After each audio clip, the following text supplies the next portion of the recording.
Kalau majikan pukul rata bayar gaji basic 1,700 pada semua pekerja, sedangkan ramai dari mereka ada pengalaman lebih 3 hingga 5 tahun dan ada pekerja baru tiada pengalaman pun dapat 1,700. Bolehkah macam tu? Baik. Ini soalan yang sangat bagus dan saya yakin ramai pekerja serta majikan pun tertanya benda yang sama. Dari segi undang-undang, perkara ni tak ada masalah. Boleh dibuat. So, okey. Cuma dari sudut pengurusan dan motivasi staf, dia ada akibat atau risikonya. Kita bayangkan macam ni saja. Seorang staf dah 5 tahun bekerja. Dia ada banyak pengalaman, dia setia, dia tahu sistem, dia tahu SOP, tapi gaji dia sama dengan staf baru yang masih perlu belajar daripada A sampai Z. So, apa akan jadi?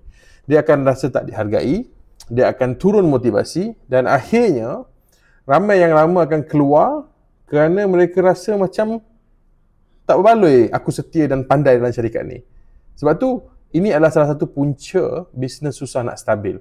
Staff keluar masuk dan kita terpaksa training orang baru. Walaupun dari sudut perundangannya boleh, tapi dari sudut bisnes, strategi ni dia sangat merugikan untuk long term, untuk jangka masa panjang. Majikan kena pertimbangkan sistem tied salary ataupun struktur gaji berdasarkan pengalaman dan prestasi, bukan ikut sedap hati. Itu lebih adil dan sihat untuk bisnes lah. Jadi kalau tuan-tuan sebagai majikan terbaca, fikirkan semula perkara ini. Gaji kalau dengan staf lama yang memang tak perform ataupun memang dia malas nak buat kerja lebih sikit atau nak belajar base sikit, tak apa. Tapi kalau staf yang perform, kena jaga betul-betul dan kena susun supaya kita tak rugi. Rugi masa, latih dia sampai dia pandai, lalas dia berhenti. Okey? Terima kasih. Assalamualaikum.